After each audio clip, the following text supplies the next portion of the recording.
예전에 개그 콘서트 프로 중에 그럴 줄 알고라는 프로가 있었어요. 한 코너가 그럴 줄 알고, 그러니까 서로 라이벌의 관계에 있는 두 그룹이 뭔가를 수를 내서 하면 내가 그럴 줄 알고 하면서 이제 맞받아치면서 그렇게 했던 코너였는데, 결국에 그 코너의 마지막 부분에 뭐가 나오냐면 이럴 줄 몰랐네.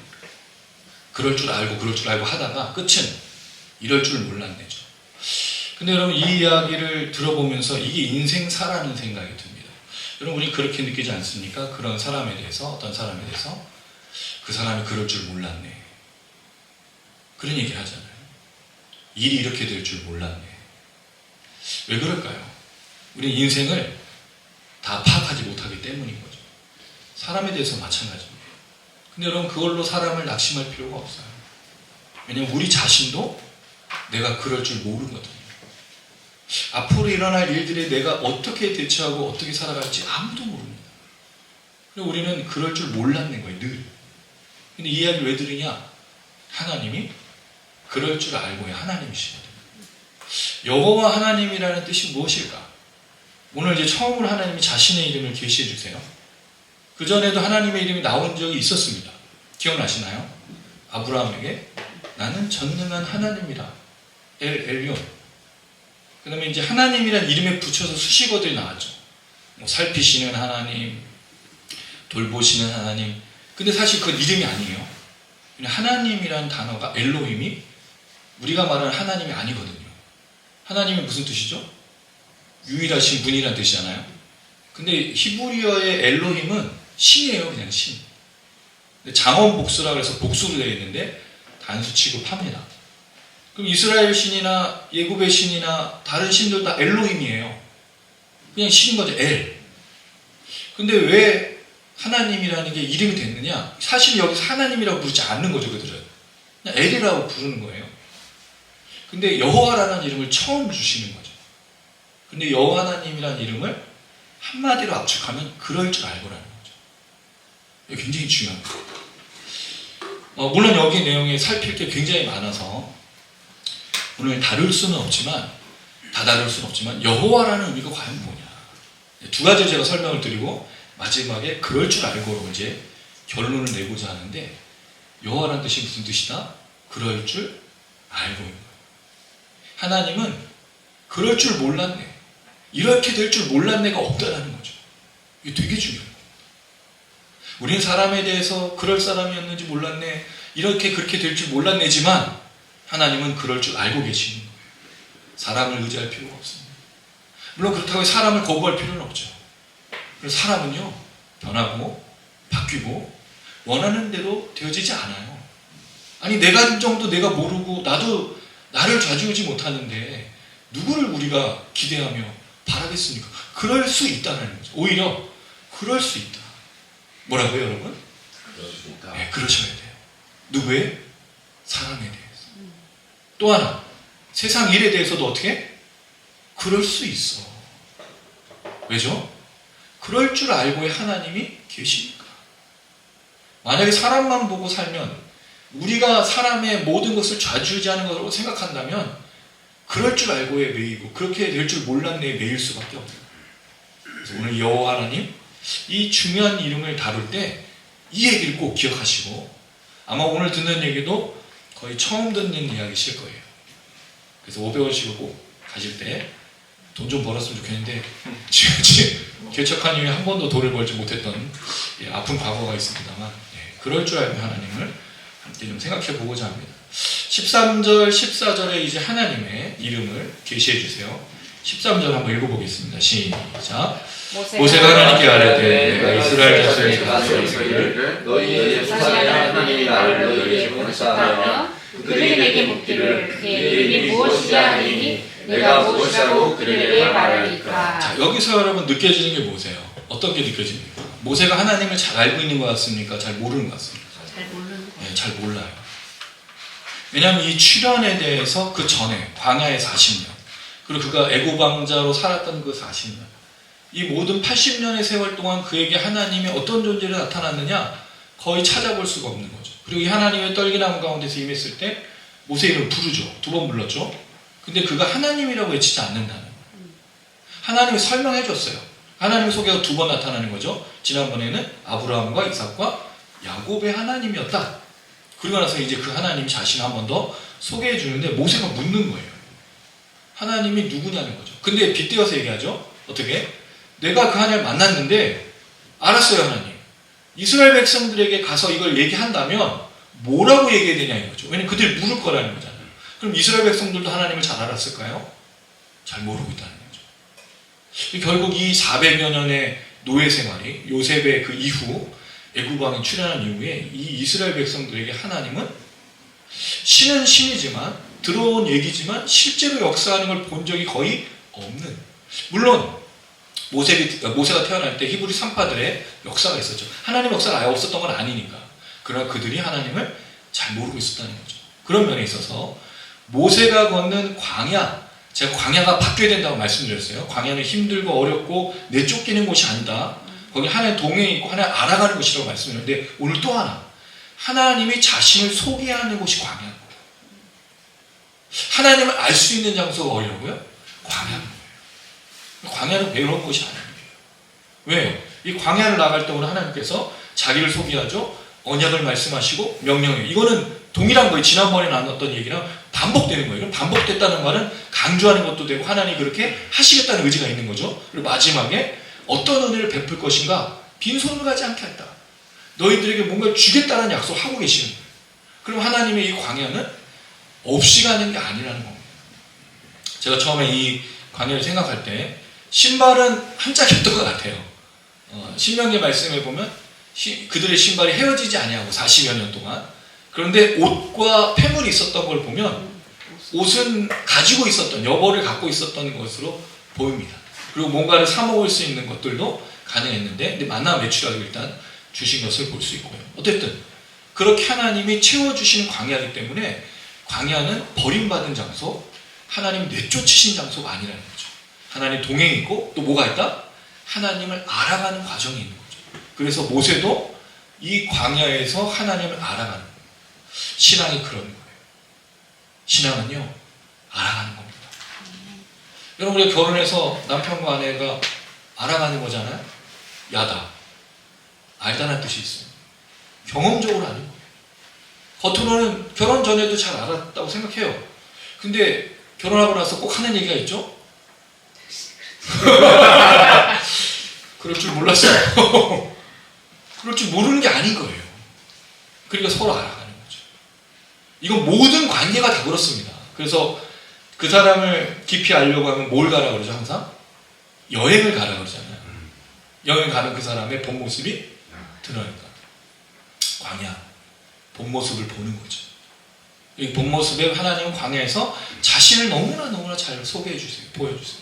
이스라엘 백성들이 그걸 알아가는 거죠. 또 하나, 아브라함과 이삭과 야곱의 하나님과 다른 이름을 알려주시는 이 하나님의 시작이 뭐로 나가느냐? 출애굽기의 제일 중요한 내용이 뭘까요, 여러분? 십계명입니다. 하나님이 이제 말씀을 주시는 거예요. 율법을 주셔요. 그전에는, 오늘도 이제 보면 알겠지만 장로들이 있는 걸 보면 체계가 있는 걸 알 수 있어요. 그런데 뭐가 없었죠? 지도자가 없어요. 이스라엘은 전통적으로 족장으로 이어서 지도자 시대였거든요. 아브라함, 이삭, 야곱, 요셉, 이렇게 지도자가 있었다는 거죠. 근데 400년 동안 지도자가 없었다는 거예요. 장로들의 체계는 있었지만. 근데 지도자인 모세가 세워졌죠. 그리고 나중에 보면 18장에 이드로가 권유에 따라서 59장, 109장 이걸 만들어가는 거예요. 그럼 체계를 만들어가는 거죠. 근데 거기에 핵심이 뭐냐? 말씀 십계명이라는 거죠. 십계명을 통해 하나님을 더욱더 알아가게 하고 율법의 체계를 두시는 거예요. 그럼 우리도 마찬가지입니다. 여러분, 우리가 신앙생활하면서 뭘 배우죠? 말씀. 하나님 알아가고 뭘 잡는 거죠? 신앙의 체계를 잡는 거예요. 성경 공부가 필요해요, 여러분.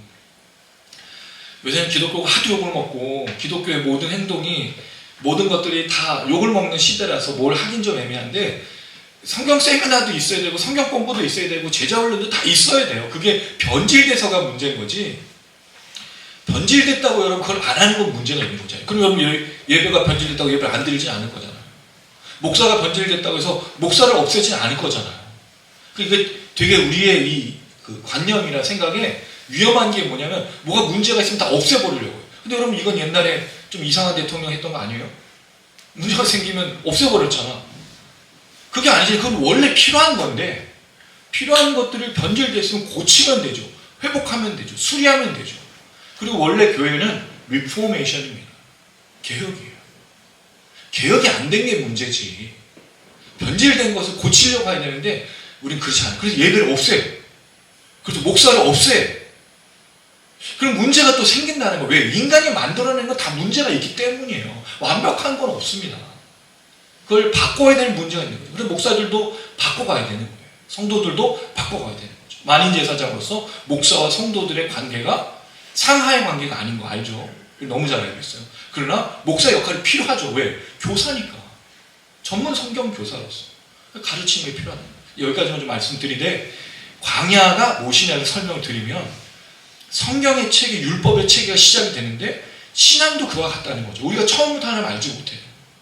예수를 몰라요. 그러면 이 광야에 우리가 가나안 땅으로 가는 그 걸음 속에 배우는 거죠. 율법을 배우고 성경을 배우고 신앙의 체계를 잡는 겁니다. 그래서 더욱더 하나님을 알아가야 돼요. 예배만으로는 부족한 거죠.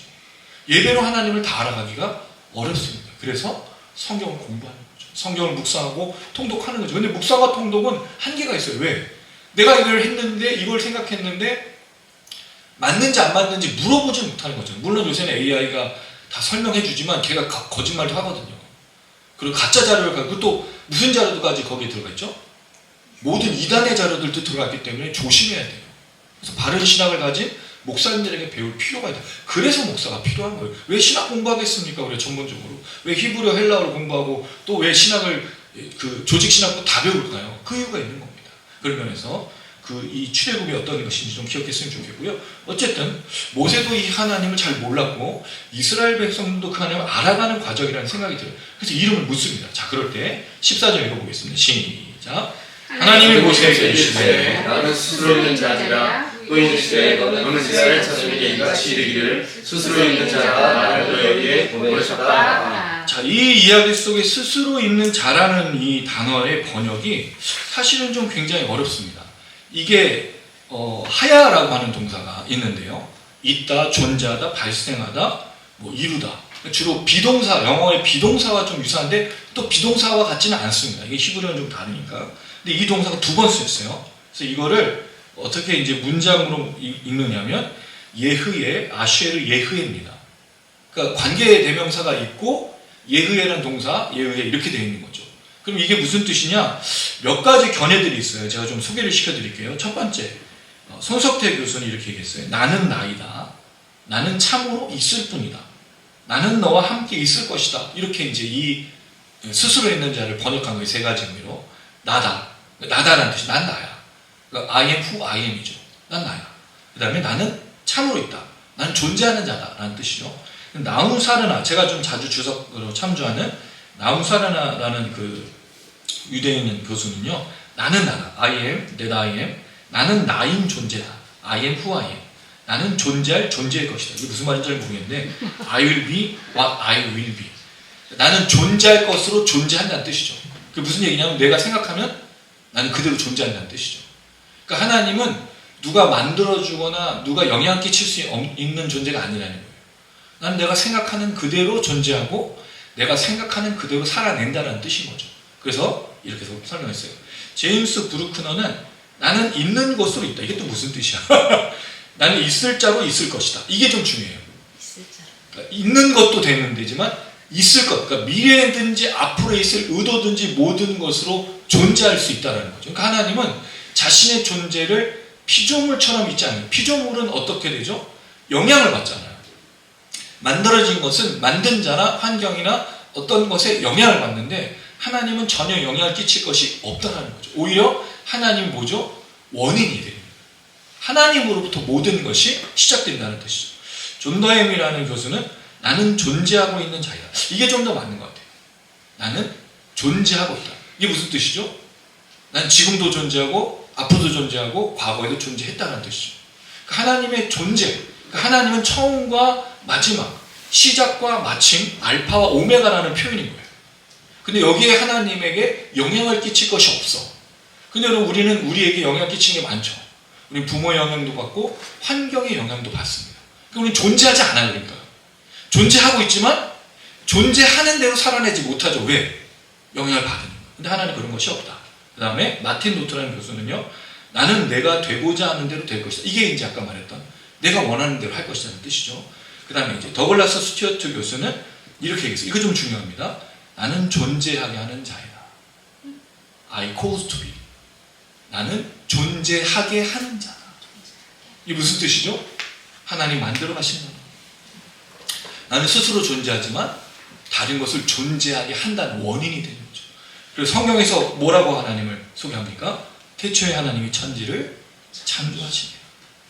모든 시작이 누구로부터? 하나님부터. 근데 하나님이 창조하시고 나서 끝난 게 아니죠. 뭐 하고 계시죠? 우리 그걸 어려운 말로 섭리. 한 존재한 것들을 역사하고 계십니다. 여러분 만약에 천체가 그리고 이 지구상에 있는 모든 것들이 하나님의 섭리가 없으면 어떻게 될까요? 아비규환입니다. 하나님의 존재론이 이 우주인 거예요. 스며들어 있다는 거죠. 그리고 우리 삶에 하나님의 손길이 없는 게 없습니다. 우린 때로 그렇게 느끼지 못할 때가 많아요. 그러나 하나님은 존재하게 하시는 분이다. 요한복음 1장 3절은 예수 그리스도에 대한 이야기지만 생각해 볼 필요가 있습니다. 만물이 그로 말미암아 지은 바 되었으니 지은 것이 하나도 그가 없이는 된 것이 없느니라. 이게 예수에 대한 얘기죠? 근데 이게 누구예요? 하나님이죠. 이게 여호와라는 뜻이에요. 우리 여호와라는 말이 단순한 뜻이 아닙니다. 우린 그냥 스스로 있는 자라고 말했지만 사실은 하나님은 창조주라는 말을 포괄적으로 쓸 수 있고 또 하나 창조하시는 분으로 포괄할 수 있는 거죠. 더불어서 오늘 십계명에서 존재하게 하시는 그 하나님이 역사하는 내용이 뭐죠? 출애굽이에요. 하나님 그 존재로서 계속 하시는 역사가 뭐죠? 구원의 역사, 출애굽입니다. 창조도 하시지만 창조한 모든 것을 뭐 하시죠? 구원하셔요. 왜? 이 세상은 무슨 세상이죠? 죄와 타락과 사탄 마귀가 있는 세상이기 때문에 출생하는 모든 자들이 뭐로 출생하죠? 죄악으로부터 출생하잖아요. 그 하나님은 근데 뭐 하신다? 창조하시고 구원하신다. 그래서 이 스스로 있는 여호와, 스스로 있는 자라는 말의 의미가 뭐냐? 창조주, 구원자라는 의미라는 거예요. 그래서 이게 출애굽기에 이 내용이 나와요. 하나님은 창조하시는 분, 구원하시는 분으로 이야기를 하고 있다는 거죠. 또 이것을 잘 보여주는 게 아까 말씀드렸던 십계명이에요.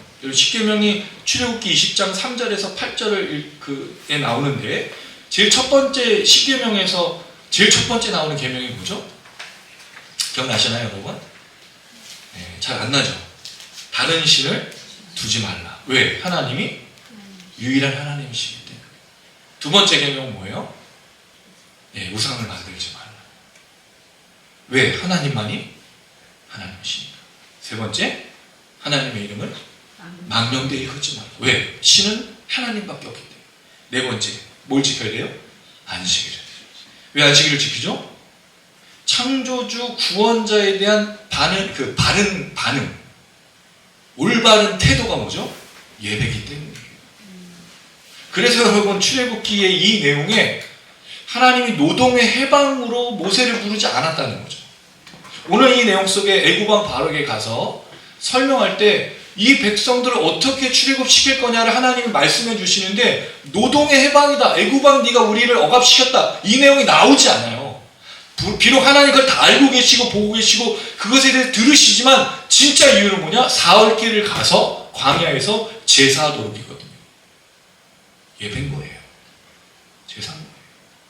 그럼 창조주 하나님이 하시는 게 창조와 구원, 예배 받으시는 거죠. 창조와 구원을 믿는 그 하나님을 따르는 사람에게 반드시 필요한 게 뭐냐? 반드시 나타나는 태도가 예배인 거예요. 제사인 겁니다. 그 유일하신 하나님에 대해서. 그래서 여러분이 다 연결된 거예요. 그냥 하나의 이야기가 아니라는 거죠. 왜 제사 드리고 왜 예배 드리느냐? 창조주 구원자신 스스로이신 여호와 하나님을 믿기 때문인 거죠. 이거 당연한 거예요. 하나님 백성이라면 당연한 거예요. 그 모든 사람들의 하신 역사라는 거죠. 자, 이 내용을 가지고 이제 앞의 내용들을 이제 뒤로 어떻게 설명하시냐? 스스로 있는 여호와라는 하나님이 자신을 소개한 다음에 자신에 대해서 계속 얘기하시는데 이게 중요한 게 하나님의 특징이 있어요. 하나님 소개하면 반드시 그 소개에 따른 행동들이 무엇인가를 설명합니다. 나 이런 사람이야 라고 끝나지 않아. 여러분, 우리는 세상에서 이런 사람들 많이 봤죠. 아, 나 이런 사람이야. 명함을 건네. 그리고 끝이야. 그게 중요한 게 아니잖아요. 명함보다 더 중요한 게 뭐죠? 그 사람의 삶이잖아요. 명함 내밀면 뭐예요? 그렇게 살지 않는데. 나 그런 사람이라고 백날 얘기하면 뭐예요? 그런 삶이 없는데. 그래서 여러분, 인스타그램, 또 스레드, 요새 뭐 틱톡, 뭐 다양한 거 다 나오는데 거기 사람이 막 그림과 사진을 다 올려. 근데 실제 삶을 봤더니 그렇지 않은 사람이 많잖아요. 근데 하나님은 그런 분이 아니에요. 소개하고 나서 내가 어떤 하나님인지를 설명하는데 그 설명이 다 앞으로 이루실 내용이라는 거죠. 그게 언약과 하나님께서 하시는 명령, 그리고 약속, 은혜와 관련된 세 가지 반복돼요. 언약, 그 다음에 하나님의 명령. 명령은 뭐죠? 제사 드리려, 또는 가는 것. 마지막, 그렇게 하는 자들에게 주신 은혜가 있어요. 이런 명령은 사실은 모세에게만 준 건 아닙니다. 그리스도인들에게 이 명령을 주셨죠. 여러분, 명령은 목사가 주는 게 아니에요. 선교의 명령, 전도의 명령, 목사가 하는 게 아닙니다. 그 명령 누가 주는 거죠? 하나님 주신 거예요. 그리고 그리스도인들에게 실제적으로 누가 주셨죠? 예수님이 주신 거예요. 전도의 명령, 선교의 명령은 목사가 하는 게 아닙니다. 예수께서 하신 명령이, 그건 목사들이 대언하는 것뿐이지 성경에 기록되어 있잖아요. 마태복음 28장 18절에서 20절 가라고, 세례 주라고, 제자 삼으라고, 가르쳐 지키게 하라고. 목사의 명령이 아니에요. 전도와 선교는 예수의 명령이고 하나님의 명령이고 창조 때부터 있었던 명령이에요. 왜? 지금 이 세상이 타락하고 죄악 가운데 있고 죽어가고 심판받고 저주 가운데 흘러가고 있으니까 가야 되는 거예요. 가라고 명령하신 거예요. 예수의 명령입니다. 하나님의 명령입니다. 내가 명령하는 게 아니에요. 목사가 하라고 해서 하는 게 아니에요, 여러분. 전도는 그래서 하나님의 명령이고 당연한 거예요. 전도주가 전도하는 프로그램 이걸 따라서 하는 게 아닌 거죠. 그럼 전도와 선교가 뭐죠, 여러분? 교회 데려오는 게 아니라고 했어요, 제가. 뭐가 생각하고 있어요? 가서 데리고 오든 뭐 하든 가르치라고 했어요. 세례를 베풀라고 그랬어요. 성령이 사람 만들어요. 구원받게 해야 되는 거예요. 그게 끝이 아니에요. 교회 한번 나와볼래가 아닌 거예요. 성령이 사람을 구원받게 해야 되는 거예요. 그래야 여러분 같이 천국에 갈 거 아니에요. 그리고 뭐? 가르쳐서 지키게. 그리고 여러분 여기 뭐가 있죠? 내가 순종하지 않는데 다른 사람 보고 순종하라는 거잖아요. 그거. 내가 순종의 모범을 보여야 다른 사람 순종하는 거예요. 이걸 제일 잘할 수 있는 게 뭐죠? 부모인 거예요. 부모가 하는 것을 그대로 누가 따라하죠? 자녀들이. 그래서 중요한 겁니다. 이 명령이 창조와 구원의 하나님부터 시작돼서 창조와 구원자 대신 예수로 연결이 되고 구약의 이스라엘 백성들, 신약의 그리스도인들로 연결이 되는 거예요. 그래서 우리가 연결이 되는 거예요. 자, 이제 구체적인 그 내용을 좀 생각해 봅니다. 자, 15절에 보면 하나님이 모세에게 또 반복하세요. 조상의 하나님, 아브라함의, 이삭의, 야곱의 하나님, 나를 너희에게 보내셨다. 자, 그 다음에 중요한 말이 이는 나의 영원한 이름이요 대대로 기억할 나의 칭호니라. 여러분, 이게 무슨 뜻인 것 같습니까? 영원한 이름과 대대로 기억할 나의 칭호. 무슨 뜻처럼 보이세요? 내 이름을 기억하라는 거죠. 왜냐하면 영원한 이름이라는 말은 사람은 죽어도 하나님의 이름은 남기 때문입니다. 아브라함 죽었어요. 이삭 죽었죠. 야곱도 죽고 요셉도 죽었어요. 그 다음 이제 누가 죽을 차례죠? 모세가. 그럼 하나님의 이름이 끝나나요? 아닌 거죠. 하나님의 이름은 끝날 수가 없어요. 하나님의 이름은 계속 흘러가요. 여러분 나중에 자녀들에게, 아는 사람에게 유언을 뭐로 남기시겠어요? 저기 어디에 가면 내가 그동안 모아놓은 돈이 있으니까 가져가라. 물론 그럴 사람은 없겠죠. 남한테 이렇게 유언을 남길 사람은 없겠죠. 근데 우리의 유언이 뭐가 돼야 돼요? 뭘 남겨야 돼요? 여호와. 내가 남길 수 있는 유일한 거예요. 내가 다른 사람에게 내 생을 마감하는 그 자리에서 할 유일한 말, 여호와. 다른 말로 예수 그리스도. 이게 우리가 해야 될 남길. 왜? 영원한 이름이시니까. 사람은 죽어도 하나님은 영원하시기 때문입니다. 하나님은 그렇게 역사하시고 그렇게 사람들을 이끌어 가시기 때문입니다. 그래서 여러분들이 생을 마감할 때, 여러분들의 삶을 정리할 때 반드시 나와야 될 이름 여호와 예수 그리스도이기를 주님의 이름으로 축원합니다. 아멘. 영원한 이름이시기 때문에 대대로 기억할 나의 칭호. 칭호라는 말은 기념물, 기념품, 기억, 회상이라는 뜻을 갖고 있어요. 하나님을 신주 따신 못이 타는 거죠. 대대로, 세대에서 세대로, 제너레이션 투 제너레이션, 내 아들에서 내 후손으로, 내 아들에서 또 아들로 하나님과 그 모든 역사들이 이어져 갈 것을 바라는 거죠. 여러분, 여기서 한 가지 생각해 볼 때, 기억하다라는 말은 기념하다는 것과 동일한 거죠. 지난번에 제가 내 발에서 신을 벗으라는 말을 성찬식과 연결하고 예수를 닮는 것을 연결했어요. 거기까지 기억나시는지 모르겠지만, 그럴 때 이 하나님의 이름을 연결하는 것도 그와 유사하다는 거죠. 왜? 하나님의 이름을 기억한다는 게 창조주요 구원자시고 그럴 줄 알고 하나님이시고 구원의 역사를 이루신 하나님이라면 예수를 다시 한번 기념하고 이어가는 것으로 나타나는 거죠. 그럴 때 동일한 점이 있어요. 뭐가 동일하냐? 모세가 왕자로서 부르심을 받지 않았어요.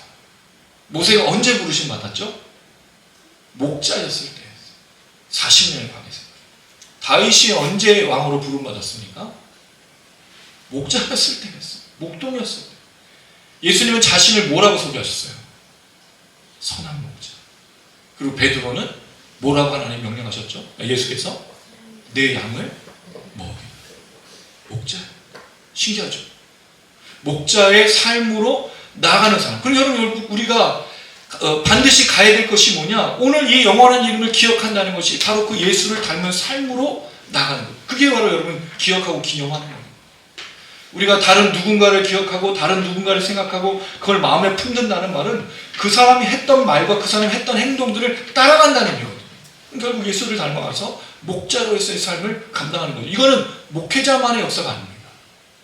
모든 성도의 삶인 거죠. 그럴 때 우리가 해야 될 일, 목동이 되고 목자가 되고 양을 치고 양을 먹이는 일을 감당하는 게 바로 성도의 삶, 목회자의 삶입니다. 그래서 여러분, 그거를 다른 말로 하면 뭐로 부를 수 있죠? 서로 사랑하라. 그 얘기인 거예요. 물론 지금은 하나님의 이름을 기억하라고 말하지만 사실 하나님의 이름을 기억한다는 말은 하나님의 백성으로 살아가며 순종하는 것. 그리고 그 하나님의 말씀을 순종한다는 것은 우리에게 예수를 따르는 삶이기 때문에, 그럼 결국 우리가 예수를 따르는 삶을 증명해내야 우리가 예수 믿는 사람이 되는 거잖아요. 성경책을 끼고 있다고 해서, 예배를 드리고 있다고 해서, 헌금을 하고 봉사하고 있다고 해서 우리가 그리스도인이 아닌 거죠. 물론 그건 당연한 겁니다만, 우리가 우리를 증명하려면 뭐 해야 되는 거예요? 영원하시고 대대로 기억할 그 칭호, 여호와를 믿는 삶, 예수를 믿는 삶, 목동으로의 삶, 목자로서의 삶을 살아내야 되는 거예요. 그래야 네가 그리스도인이구나, 네가 목사구나, 네가 성도구나 라고 인정한다는 거죠. 누구도, 하나님도 마찬가지입니다. 그래서 열매로 안다고 말씀하신 이유가 그거이지 않겠습니까? 자, 이 이야기를 한 후에 하나님께서 가라고 명령하시죠. 자, 그때 장로들을 모으라고 그래요. 장로는 자켄이라는 단어인데 나이 많다는 뜻입니다. 당시에는 나이 많은 것이 굉장히 큰 그 지위를 갖는 거였어요. 왜? 그 오래 사는 것이 많지 않기 때문입니다. 모세가 강건하면 80이라고 얘기했거든요. 예전에야 오래 살았었지만 이제 인간의 수명이 줄어든 때였다는 거죠. 그래서 이 자켓, 나이 많은, 늙은, 또 그거는 사실 어떤 여러 경험들을 갖고 있었던 것들을 말하기 때문에 그 장로들이 있어요. 그러면 이스라엘 사람들에게 이미 체계가 있었다는 거죠. 대신에 지도자는 없었던 것으로 보입니다. 그래서 모세를 하나님께 부른 거죠. 아브라함과 그들에게 이르기를 여호와 너희 조상의 하나님과 아브라함과 이삭과 야곱의 하나님이 네게 나타나 이르시되 내가 너희를 돌보아라고 말하고 있습니다. 여기에 이제 이 단어가 돌보라는 말씀이 나타나고 있습니다. 이 단어가 파카드라는 단어인데 여기에 이제 그 뒤에 확실히 보안노라라고 되어 있죠. 그러니까 확실이라는 말은 없어요. 그 돌보아라는 단어가 2번 쓰였습니다. 근데 이제 히브리어의 특징이 뭐냐면 동사 2개가 연결해서 나와요. 근데 하나는 부정사의 형태고 하나는 동사의 형태예요. 그 말은 하나 앞에 있는 단어가 정말로, 진실로, 반드시, 확실히 이런 뜻을 갖게 되는 거죠. 확실히 하나님께서 돌보셨다라고 되는 거예요. 근데 이 단어가 중요해요. 그동안에 우리가 돌보다, 하나님이 보다라는 단어를 기억나십니까? 그러면 제가 히브리어로 뭐라 그랬는지 라라고 그랬어요. 그 라라는 뜻이 뭐라 그랬죠? 보다, 측정하다, 감시하다, 검사하다, 이렇게 보는 것과 관련돼 있었죠. 근데 이 단어는 그 단어가 아니에요. 파카드입니다. 파카드는 방문하다, 보다, 명령하다, 약속하다, 계산하다.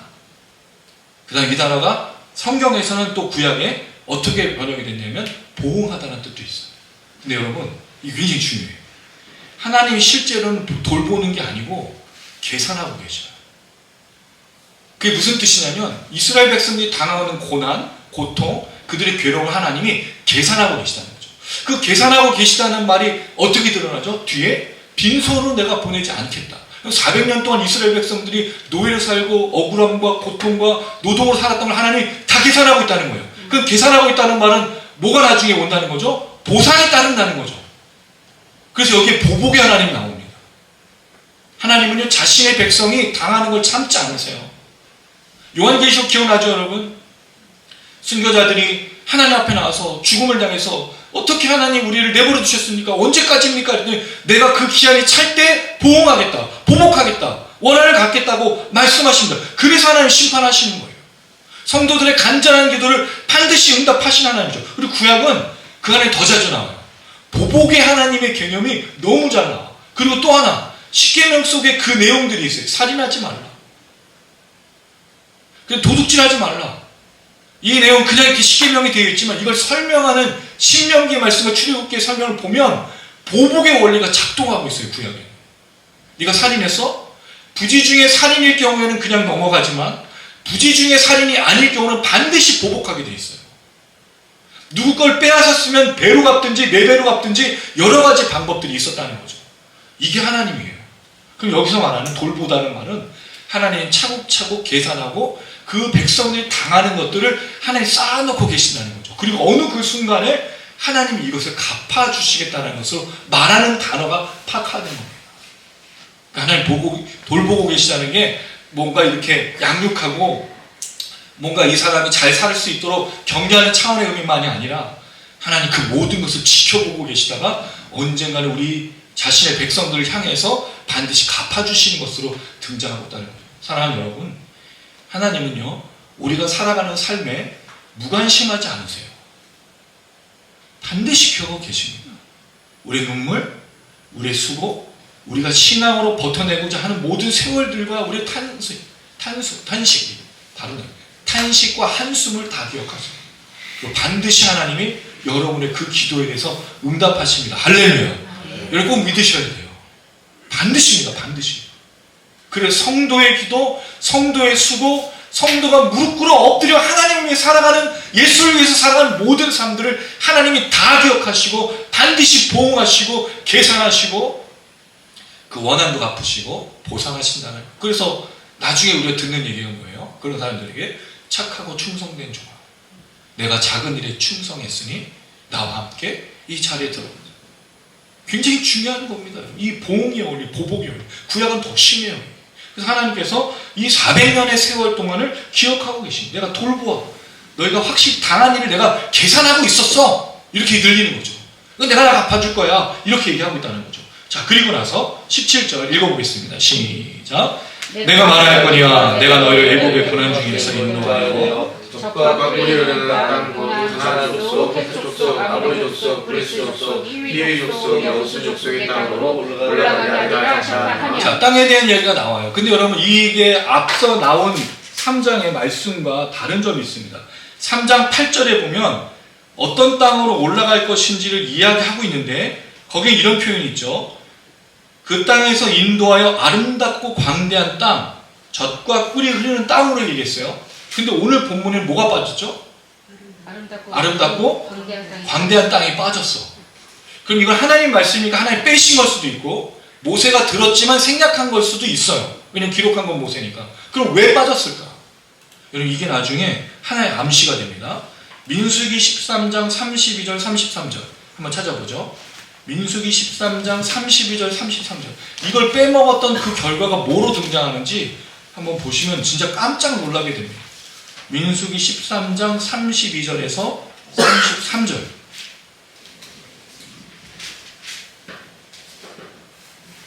민수기 13장 32절 33절 같이 읽겠습니다. 시작. 이스라엘 자손 앞에서 그 정탐한 땅을 평안하게 우리가 두루 다니며 정탐한 땅은 그 거주민을 삼키는 땅이요 거기서 본 모든 백성은 심장이 장대한 자들이며 거기서 네피림 후손이 하나 자신의 하나님을 거두니 우리는 스스로 보기에도 메뚜기 같으니 그들의 보기에도 그와 같을 것입니다. 아름다운 땅, 좋은 땅이 뭐가 됐어요? 악평, 나쁘고 악한 땅이 되는 거예요. 왜죠? 땅이 너무 넓어. 거기 사는 사람들은 거인들이야. 우린 그러니까 넓은 땅이 뭐가 된 거예요? 지금 자기들한테 나쁜 땅이라고 말하는 거잖아.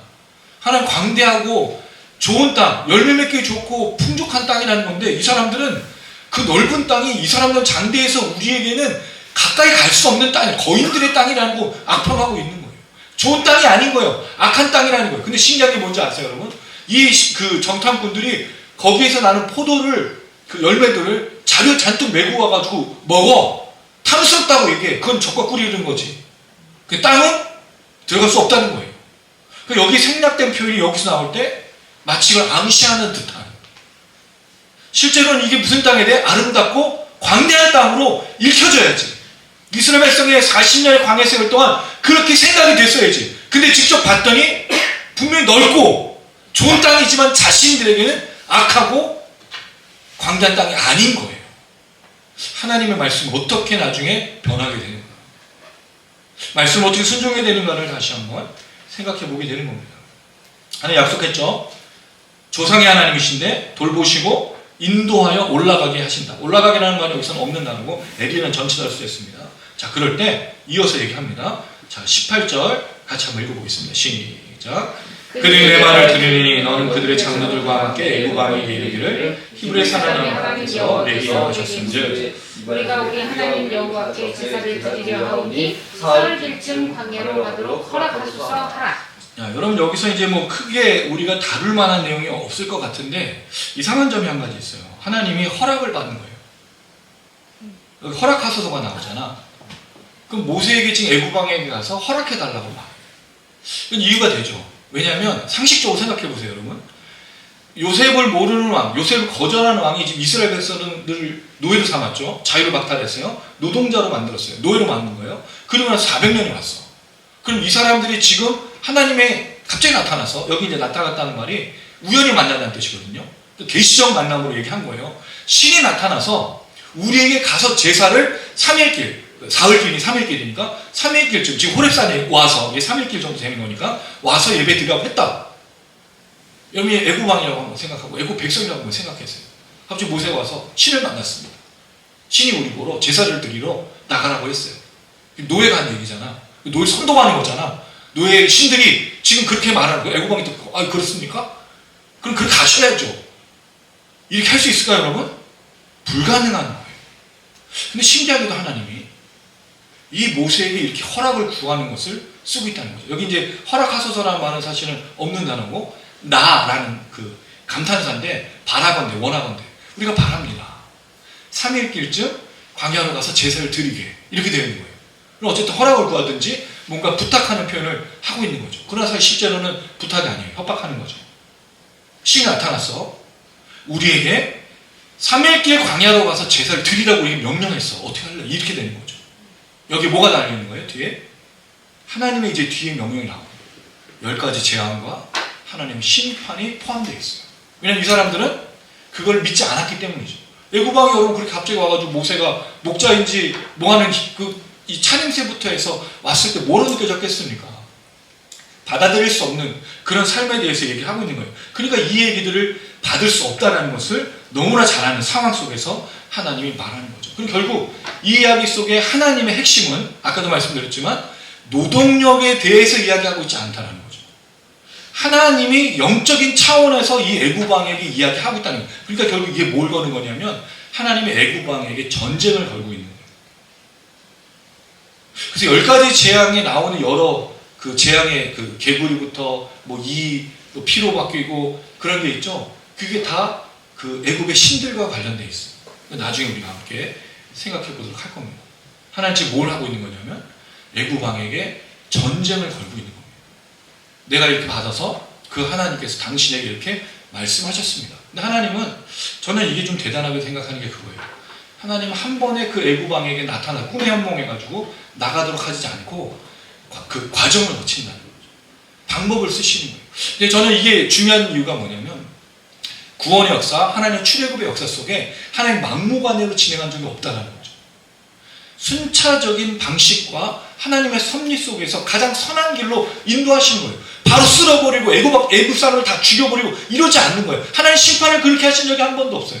하나님 그렇게 우리에게 역사하신 적이 한 번도 없어요. 우린 그런 얘기를 하죠. 진멸, 하나님의 그 공의, 하나님께서 이 땅을 향한 심판, 저주. 왜 지금 예수께서 아직도 오시지 않았냐는 거예요. 왜 예수께서 아직도 지금 더디 오고 계시냐는 거예요. 그 이야기의 우리의 핵심이 뭔지 알죠? 회개케 하기 위해서. 더디 오신다고 얘기하고 있어요.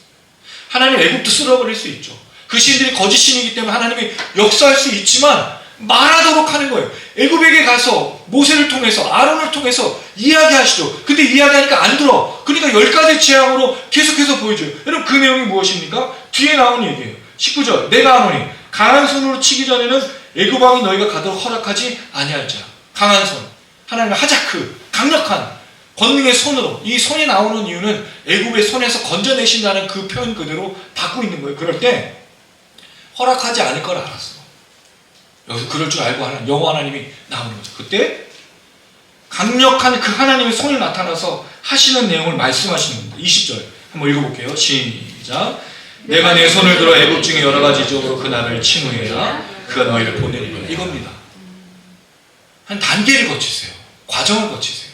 하나를 무너뜨리기 위해서, 하나를 심판하기 위해서, 누군가를 저주하고 누군가를 하나님 말씀에 따라서 심판하시기 위해서 기회를 주시는 거죠. 여러분 저는 이걸 보면서 요한계시록에도 제가 누누이 얘기 드렸던 잃어버린 아들을 찾는 아버지의 비유를 얘기했지만 출애굽에도 이 하나님이 계속 등장하고 있어요. 이스라엘 백성들을 단번에 심판하시지 않습니다. 놀라운 건 모세로 하여금 하나님을 말루토록 하고 심지어 모세가 할 때는 하나님이 그 자비를 두시기도 한다는 거예요. 하나님은 반드시 한 번에 심판하지 않는 거예요. 기회를 주신다는 거예요. 여러분 이건 우리에게도 마찬가지입니다. 하나님 우리도 기다리시지만 누구도 또한 기다리고 있죠. 세상 가운데 수많은 사람들을 기다리고 계시는 거예요. 구원은 그렇게 나타나는 겁니다. 우리에게만 구원이 아니에요. 우리에게만 나타나는 하나님이 아니에요. 우리에게만 역사하는 하나님 아닙니다. 하나님 이 세상을 통치하시고 다스리시고 모든 삶 가운데 모든 사람들에게 역사하세요. 근데 왜 그 사람들에게 역사하시고 왜 통치하시고 왜 다스리시죠?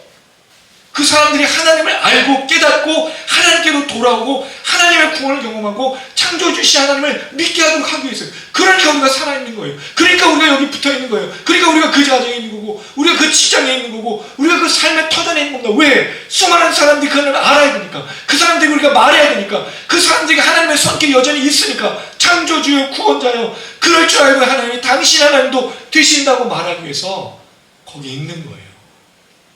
존재하는 거예요. 모세의 존재예요. 이스라엘 백성들의 존재예요. 그들의 광야예요. 근데 그 광야를 지내다가 나중에 그 요단강 동편을 걸어갈 때마다 반드시 그냥 가서 먼저 치지 않았어요. 먼저 사람을 보내든지 하나님을 두려워하는 사람들이 있는지를 확인했다는 거죠. 왜냐하면 하나님은 우리만의 하나님이 아니기 때문입니다. 제가 예전에 그런 얘기를 한 적이 있었어요. 예수를 믿는 그리스도인이 있고 예수를 안 믿는 넌 크리스찬들이 있어요. 비그리스도인이 있어요. 어떤 사람은 공부를 열심히 준비하고 어떤 사람은 공부를 준비 안 했어. 근데 그리스도인인데 기도만 했어. 공부 안 해. 하나님은 누구의 기도를 응답해야 될까요? 열심히 공부한 그 비그리스도인의 기도를 그 사람의 그 성적을 좋게 해야 될까요? 아니면 공부는 안 하고 기도만 열심히 이 사람의 이 간절한 마음에 응답하셔야 될까요? 근데 우리가 그렇게 하고 있다고요. 우리 세상을 그렇게 살고 있다고요. 기도면 다 된다고 생각하는 거예요. 세상 사람들이 어떤 역사도 나타나서는 안 되는 거예요. 우리가 또 이런 걸 잘 볼 수 있는 게 뭐냐면 국가 간의 경기가 있어요. 북한하고 만약 한국 아니면 지금 이제 이란이 문제가 돼. 이란하고 한국하고 경기할 때 그럼 누가 이겼으면 좋겠습니까? 북한은 공산당이니까 져야죠. 한국은 이겨야 되잖아요. 미국은 당연히 이겨야 되죠. 이스라엘은 당연히 이겨야 되잖아요. 여기서 하나님 역사하실까요? 역사하지 않는다는 거죠. 우리가 우리만의 하나님으로 가두려고 하는 거예요. 내 기도만 응답하시고 나에게만 역사하시 하나님 되기를 원하는 거예요. 여러분 교통사고가 나면 하나님이 이 교통사고가 나는 상황 중에 누구를 살리고 누구를 죽게 해야 될까요? 그리스찬일까요? 그리스찬이 아닐까요? 여러분 어떠시길 바랍니까? 사람이 죽어나가는 그런 교통사고, 그런 아비규환, 재앙과 재난 현장 속에서 누구를 하나님이 기도 응답하셔서 살려두시고 누구를 죽게 만드셔야 될까요? 이게 우리가 지금 기도하고 있는 거예요. 지금 주식이 이제 한참 많이 올라갔다가 지금 폭락했죠. 사실 폭락이라고 부르기 어려운 게 옛날에 뭐 2000선 선인데 여전히 그래도 5300선이니까. 그런데 여기서 하나님 누구의 간절한 바람을 들으시고 누구의 주식은 올려주고 누구의 주식은 낮추셔야 될까요? 누가 돈을 벌고 누가 돈을 벌지 말아야 될까요? 여러분, 우리가 하고 있는 일이 이런 거예요. 나의 하나님을 나의 하나님으로 만들고 있는 거죠. 내가 살아가는 세상 속에만 존재하시는 그 하나님으로 만들고 있는 거죠. 하나님 어떤 분이라고요? 창조주요 구원자이신 하나님이요. 그리고 오늘 이렇게 얘기하죠. 내가, 이게 완료형이에요. 하나님 이미 알고 계신 거예요. 알고 계셔요. 그럴 줄 알고 이게 했는데 알고 봤더니 이럴 줄 몰랐네가 아닌 거예요. 그럼 하나님이 하시는 방편 속에 우리의 삶에 나타나고 있는 일들을 뭐로 우리는 받아들일 수 있을까요? 선한 것이냐 악한 것이냐라고 말할 수 있을까요? 여러분 어떻게 얘기하겠습니까? 내게 일어나는 모든 일들을 여러분 뭐라고 얘기하시겠습니까? 하나님 아신다는 전제를 믿고 있다면 그 하나님 아브라함과 이삭과 야곱의 하나님이시고 모세의 하나님이시고 지금까지 역사하신 그 신실하신 모든 그리스도인 모든 하나님 백성들에게 역사하신 하나님이시라고 믿고 있다면 내게 일어나는 그 일들을 어떻게 받아들이실 거예요? 어떻게 그것을 생각하실 거예요? 중요한 문제입니다. 내가 선하다고 생각하는 것이 선하지 않을 수도 있는, 내가 지금 필요하다고 해서 그 응답받았던 것들이 반드시 내게 필요한 것이 아닐 수도 있다는 거예요. 우리 모르는 거예요. 누가 더 잘 아시죠? 이게 중요한 겁니다. 그럴 줄 알고. 그리고 그럴 줄 알고 하나님이 우리에게 무언가 우리가 원하는 데 이루어지지 않을 때는 반드시 뭐가 있죠? 차선책이 있어요. 항상. 그리고 하나님 뭐하고 계시다 그랬어요? 아까? 계산하고 계시다 그랬잖아요. 우리에게 일어날 일을 다 쌓아놓고 계세요. 근데 거기서 우리가 어떻게 하죠? 그 하나님 쌓아놓으심을 우리가 보복해. 내가 갚으려고 해. 내가 성질을 내고 내가 화내고 내가 분노하고 내가 질투하고 내가 분열하고 내가 싸우고 내가 미워하고, 그러니 하나님이 역사하실 시간이 없는 거예요. 원래 여러분 시편 23편 5절 뭐가 되어 있죠? 주께서 나에게 원수의 앞에서 상을 베푸시고, 상이 뭐예요 여러분? 밥상이잖아요. 그 밥상, 우리나라 말로 하면 잔치를 벌여주셔. 왜? 보복하시고 보응하시는 하나님이시고. 근데 우리가 보복하고 우리가 보응해요. 하나님 없는 거예요 거기에. 하나님이 역사하실 기회를 주지 않고 우리가 다 내가 만든 하나님으로 만들어내려고 하는 거죠. 기억하세요 여러분, 하나님 나의 하나님이시지만 이 세상을 통치하신 하나님이심을 잊지 마셔야 돼요. 거기 하나님 창조와 구원과 그럴 줄 알고의 역사들이 온 동네방네 지금 움직여가고 있는 거예요. 우리가 이걸 놓치면 안 돼요. 그래서 여러분 우리가 단편적으로 결과만 보고 말하기 어렵다는 거죠. 오히려 저는 이렇게 추천드리고 싶어요. 결과가 우리에게 좋은 게 아니라 과정이 좋길 원합니다. 아멘. 방법이 훌륭하길 원합니다. 우리가 겪고 있는 일들이 선하길 원합니다. 그래서 나타날 결과가 우리의 보기에 안 좋더라도 그럴 줄 알고 하나님이 그 과정 속에 선하게 해요.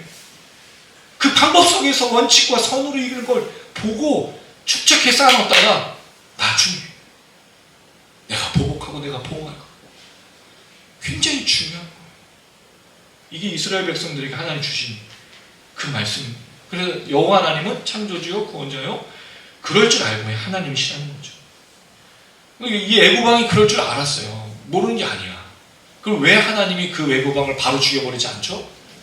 하나님은 애굽왕도 돌아와야 될 존재로 보고 계신 거예요. 놀랍게도. 여러분 우리가 어디서 발견했죠? 창세기에 가인에게조차도 하나님이 기회를 계속 주시잖아요. 왜 하나님 아벨 죽인 걸 알고 있으면서도 가인 안 죽였어요? 그리고 그가 분노하여 안색이 변할 줄도 아시면서도 왜 말을 계속 하시냐고요.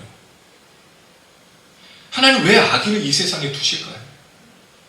악인과 선인의 경계가 사실은 없기 때문입니다. 어떨 땐 내가 악인이잖아. 어떨 땐 내가 저 사람보다 더 악하잖아요. 물론 비교하는 건 문제가 있지만, 그러니 하나님 우리 잃어버린 아들 찾는 아버지처럼 늘 기다리십니다. 돌아오라. 여러분 그래서 우리가 은혜가 아닙니까? 예배하고 찬양하고 기도하는데 뭘 느껴요?